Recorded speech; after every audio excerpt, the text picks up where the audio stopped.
അതേ പൊന്നിന് പകരം പൊന്ന് വിൽക്കുമ്പോൾ തൂക്കം തുല്യമായിരിക്കണം. പഴയ പൊന്നിന് പകരം പുതിയ പൊന്നാണ് വാങ്ങുന്നതെങ്കിൽ പോലും തൂക്കം തുല്യമായിരിക്കണം. അല്ലെങ്കിൽ പൊന്നും പൊന്നും തമ്മിൽ കൈമാറ്റം പാടില്ല.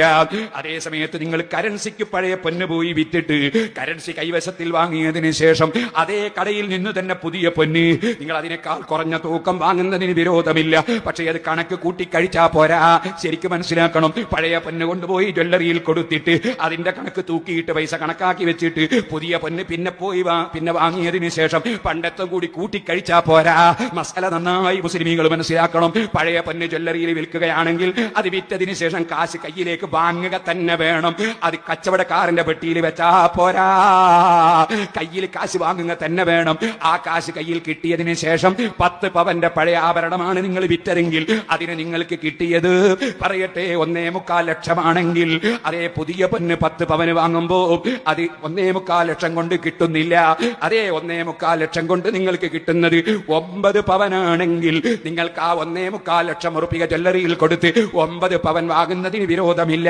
പക്ഷേ ആ 1.25 ലക്ഷം ജ്വല്ലറിക്കാരനോട് വാങ്ങി കയ്യിൽ പിടിച്ചതിന് ശേഷമല്ലാതെ വാങ്ങാനും കൊടുക്കാനും പാടില്ല. അഥവാ വാങ്ങുകയും കൊടുക്കുകയും ചെയ്താൽ അത് പലിശയാണ്. പണ്ഡിതന്മാർക്ക് തർക്കമില്ല. ഇമാം സക്കരിയൽ അൻസാരി റളിയല്ലാഹു അൻഹു അതേ ഇബ്നു ഹജർ തങ്ങളുടെ ഉസ്താദല്ലേ അസ്നൽ മതാലിബ് എന്ന ഫിഖഹിന്റെ കിതാബിൽ അത് വ്യക്തമായി രേഖപ്പെടുത്തിയിട്ടുണ്ട് മുതഅല്ലിമീങ്ങളെ. അതുകൊണ്ട് ജ്വല്ലറിക്കാർ പണ്ഡിതന്മാരുമായി ബന്ധപ്പെട്ട് കച്ചവടത്തിന്റെ മസാല പഠിച്ചിരിക്കണം. ആഖിറത്തിലെത്തുന്ന സമയത്ത് ഞാൻ കുറെ ജ്വല്ലറി നടത്തിയിരുന്നു, പള്ളിക്കും മദ്രസക്കും കൊടുത്തിരുന്നു എന്ന് പറഞ്ഞിട്ട് പലിശക്കാരനായി അള്ളാഹുവിനെ കണ്ടുമുട്ടണ്ട. ഇതുപോലെ തന്നെ ഇപ്പൊ ചില ജ്വല്ലറിക്കാര് അതാ പണം വാങ്ങുന്നു. അവര് പറയുന്നു പണം ഇപ്പോൾ തന്നോളൂ, കുറെ കാലം കഴിഞ്ഞിട്ട് നിനക്ക് ആവശ്യമുള്ള സമയത്ത് പൊന്ന് വാങ്ങാം. പണം ഇപ്പോ തന്നോ 10 ലക്ഷം, പൊന്ന് നിനക്ക് എപ്പാ വേണ്ടത് അപ്പൊ തരാ. അപ്പൊ എങ്ങനെ വില? എങ്ങനെ വില? അന്നത്തെ വില ഇന്നത്തേക്കാളും കുറവാണെങ്കിൽ ആ വിലക്ക്, അന്നത്തെ വില ഇന്നത്തേനും കൂടുതലാണെങ്കിലോ ഇന്നത്തെ വിലക്ക്. അപ്പൊ എല്ലാവർക്കും തോന്നുന്നു നല്ല ആദായമുള്ള പരിപാടിയാണ്.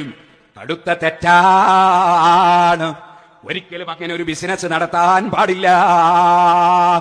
ഞങ്ങൾ വയത് വെക്കാൻ പോയിരുന്നു. വയലിന്റെ ഇടയ്ക്ക് ഉസ്താദ് പെട്ടി കൊടുക്കാൻ പറഞ്ഞിരുന്നു. നേർച്ച പെട്ടിക്ക് പൈസ കൊടുക്കാൻ പറഞ്ഞിരുന്നു.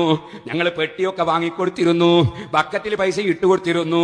വയത് ഞങ്ങൾ കയ്യും കെട്ടി കേട്ടിരുന്നു. പ്രാർത്ഥനയ്ക്ക് ഞങ്ങൾ പങ്കെടുത്തിരുന്നു.